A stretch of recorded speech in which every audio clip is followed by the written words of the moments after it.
안녕하세요. 마운틴매스 이쌤이에요. 2021학년도 대학 수학능력시험 6월 모의평가 수학영역 나형 6번 문제풀이와 확률의 뜻과 활용, 개념 정리해보도록 할게요.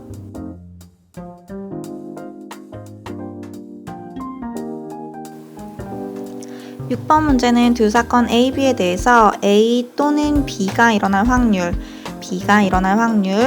A 그리고 B가 일어날 확률 6분의 1일 때 A의 6건의 확률을 구하시오 라는 게 문제예요.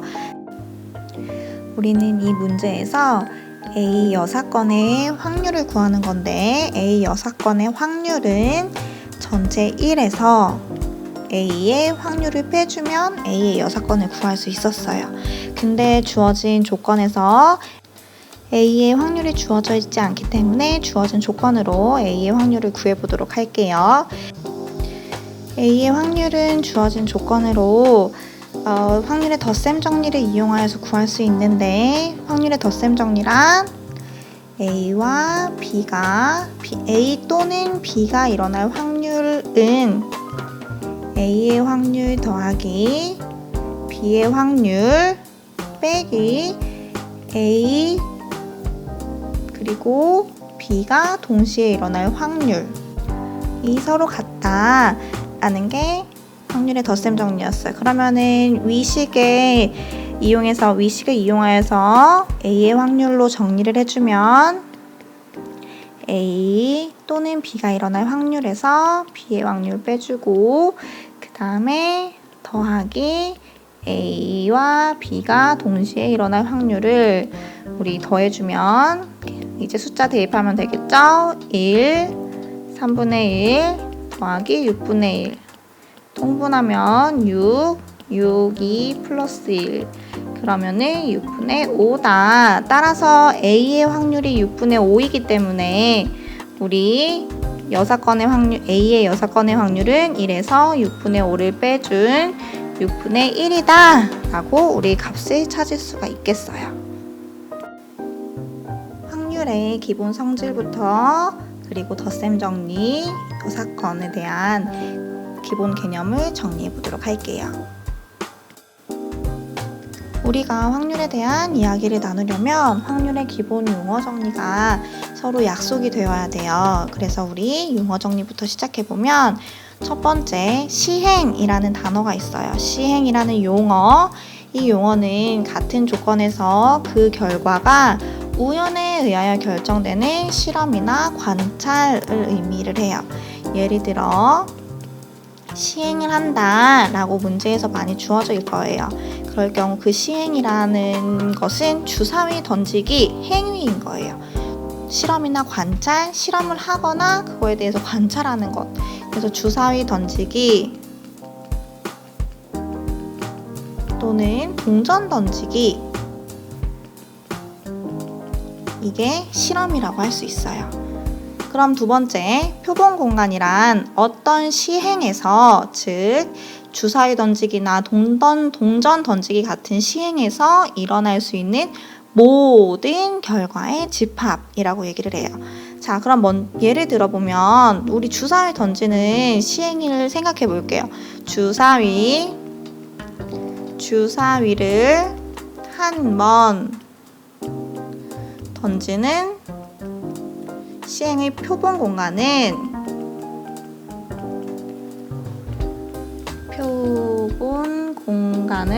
구해보면 우리 집합이니까 대괄호 열어서 쓸 수 있겠죠. 주사위를 한 번 던졌을 때 나올 수 있는 주사위의 눈을 모두 다 가져온 거예요. 그래서 1부터 4, 5, 6까지 있을 수 있겠죠. 그래서 우리 표본 공간은 집합으로도 표현할 수 있겠다. 세 번째, 사건이라는 단어가 있어요. 사건이란 어떤 실험이나 관찰에 의하여 일어나는 결과예요. 그때 결과이기 때문에 표본 공간의 부분 집합이 될 수도 있죠. 왜냐하면 모든 결과의 집합이 표본 공간이었고 특정한 결과를 우리가 사건이라고 얘기를 하기 때문에 표본 공간의 부분 집합이라고 할 수 있어요. 사건도 마찬가지로 집합으로 표현할 수 있겠는데, 그러면은 예를 들어보면 주사위를 한 번 던져서, 이게 시행이죠. 주사위를 한 번 던진다는 게 시행. 한 번 던졌을 때 던져서 홀수가 나오는 사건. 홀수가 나오는, 홀수 눈이겠죠. 홀수 눈. 홀수 눈이 나오는 사건. 특정한 결과이기 때문에, 그러면은 이것도 부분 집합으로 표현할 수 있기 때문에 얼마? 1, 3, 5. 또는 주사위를 한 번 던졌을 때 6의 약수의 눈이 나오는 사건. 예를 들어 1, 2, 3, 6이 있을 수 있어요.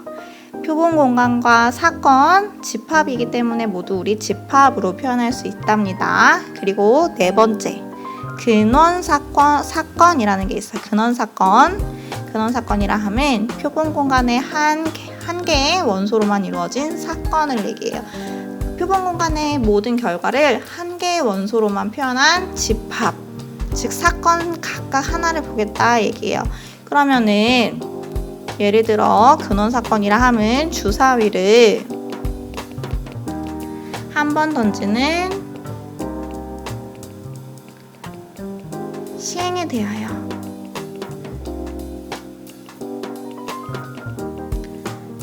근원 사건은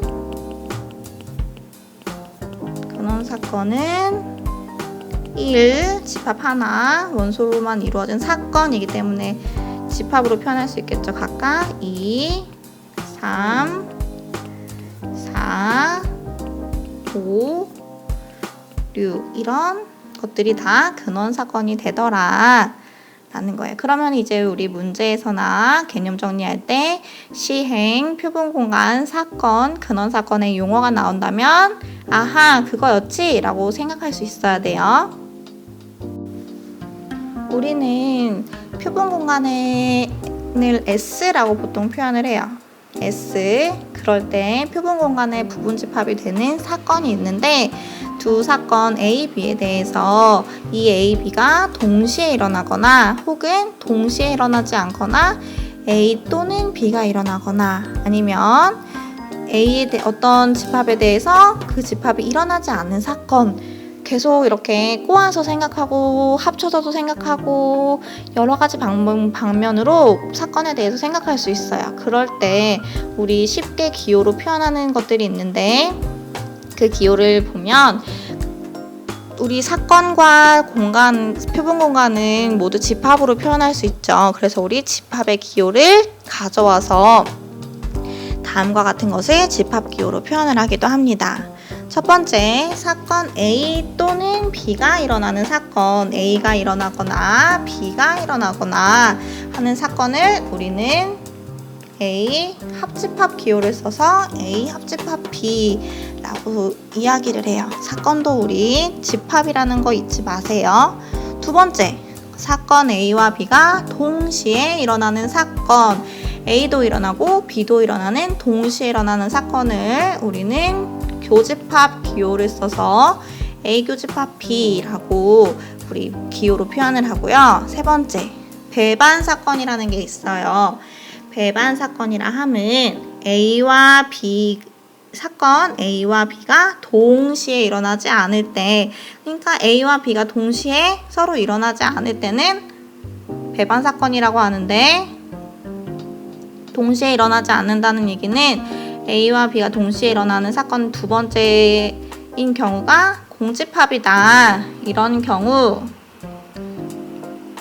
A와 B는 서로 배반 사건이다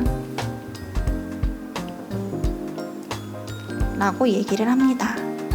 그리고 마지막 여사건이라고 있는데, 여사건이라 함은 사건 A에 대해서 A가 일어나지 않은 사건, 즉 여집합 생각할 수 있어요. 여집합.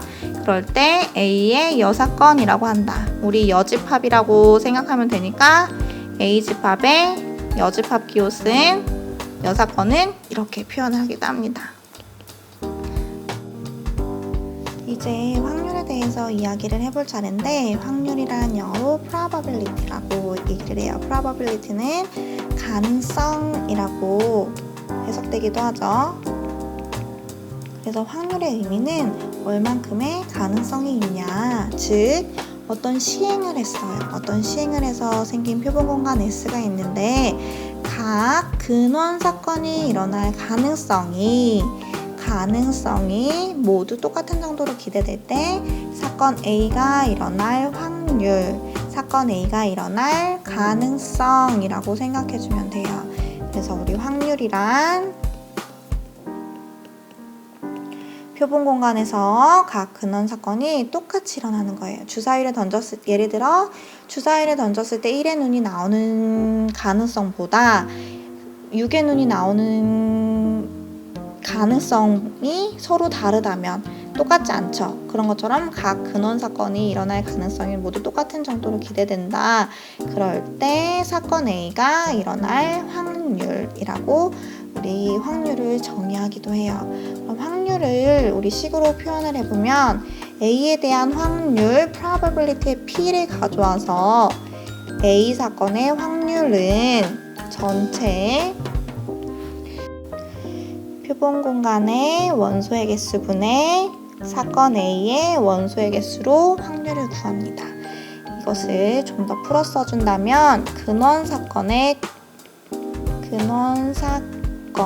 총 개수예요. 개수분의 그 다음에 사건 A에 속하는 근원 사건의 개수, 즉 표본 공간의 원소의 개수분의 사건 A의 원소의 개수라고 생각할 수 있겠죠. 이렇게 해서 우리는 확률을 구합니다. 우리 좀 더 이야기를 하자면 수학적 확률과 통계적 확률이 있는데 지금 선생님이 얘기한 거는 수학적 확률이고요. 통계적 확률은 우리 다루지 않기로 해요. 우리가 앞에서 확률에 대해서 얘기를 했는데 이 확률은 기본적인 성질 3가지를 가져요. 표본 공간이 S인 어떤 시행에 대해서 첫 번째, 임의의 사건 A에 대해서 확률의 값은 항상 0보다 크거나 같고 1보다 작거나 같다. 확률은 우리 0과 1을 포함한 그 범위 내에서 확률이 결정이 되어요. 그때 두 번째, 반드시 일어나는 사건, 우리 이 사건을 전사건이라고 해요. 전사건일 경우에 확률은 전체의 사건, 표본 공간에 대한 확률은 1이 되고, 그리고 절대로 일어나지 않은 사건, 공사건이라고 얘기를 해요.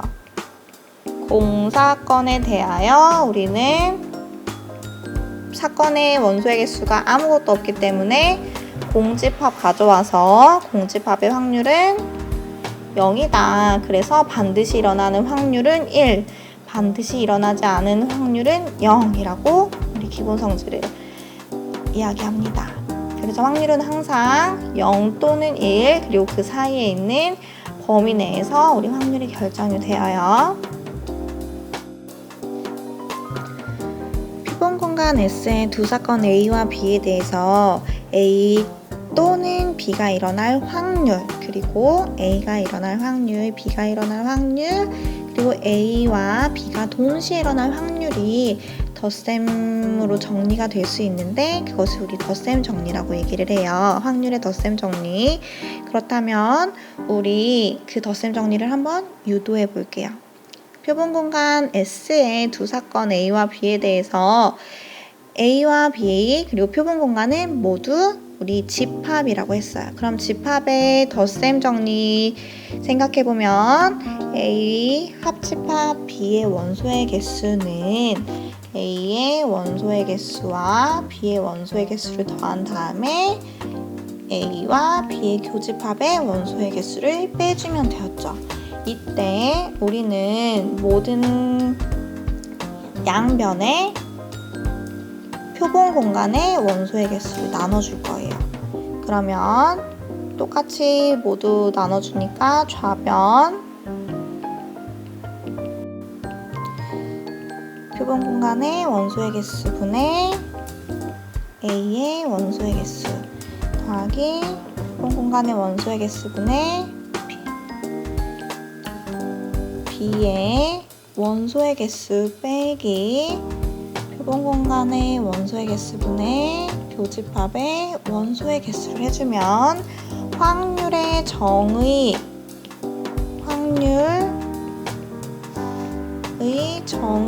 의해 우리 A와 B가 동시에 일어날 사건의 확률은 A의 확률 더하기 B의 확률 빼기 A 그리고 B가 동시에 일어날 확률을 빼주면 서로 양변이 같아지게 되더라. 우리 특히 두 사건 A와 B가 배반 사건일 수도 있어요. 배반 사건이면 즉 교집합이 0인 경우죠. 즉 배반 사건이면 교집합이 공집합이고 공집합에 대한 확률은 0이기 때문에 이것이므로 어떻게 쓸 수 있어요? 배반 사건이면 A 또는 B가 일어날 확률은 A의 확률 더하기 B의 확률이 되더라 라고 정리를 할 수 있겠죠. 그럼 우리 확률의 덧셈 정리를 예쁘게 정리해 볼게요. 확률의 덧셈 정리.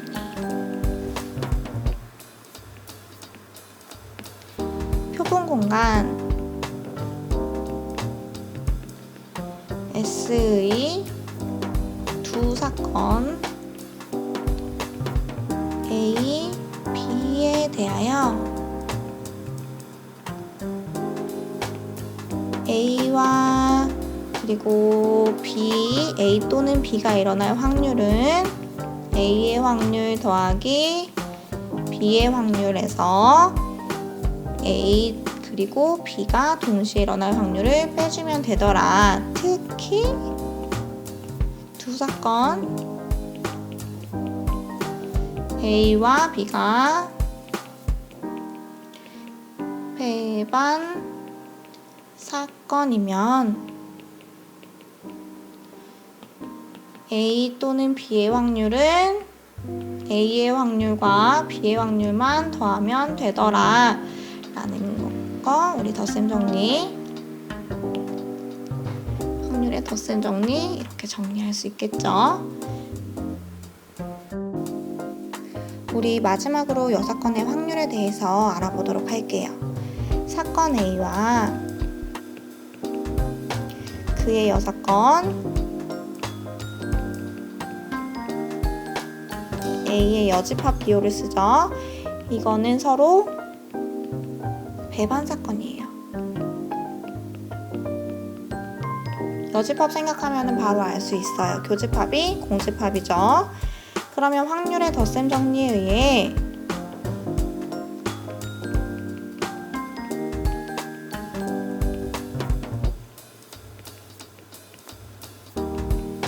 A와 A 여집합에 대해서 A와 그리고 A 여집합이 A 또는 A 여집합이 일어날 확률은 배반 사건이기 때문에 A의 확률 더하기 그리고 A 여집합의 확률을 더하면 되더라. 근데 이때 A 또는 A의 여집합이 일어날 확률은 1이죠. 전체이기 때문에, 즉 표본 공간이죠. 표본 공간이라서 전체 확률 1을 가져요. 이것이므로 A의 확률과 A 여집합의 확률은 1이고 합은 따라서 A 여집합의 확률은 어떻게 구한다? 1에서 A의 확률을 빼주면 구할 수 있더라 라고 쉽게 유도할 수 있겠어요. 그럼 우리 6건의 확률도 예쁘게 한번 다시 정리를 해볼게요. 6건의 확률.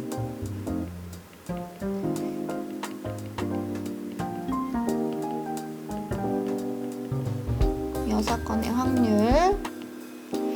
사건 A의 여사건에 대하여 A 여사건의 확률은 어떻게 구한다? 1에서 A의 확률을 빼주면 되더라 라고 구할 수가 있겠죠. 그래서 우리 여사건의 확률까지 정리해 보았어요. 여기까지 확률의 기본적인 내용을 정리해 보았는데, 이거는 정말 기본적인 거니까 꼭 알고 넘어가도록 할게요. 수고하셨어요.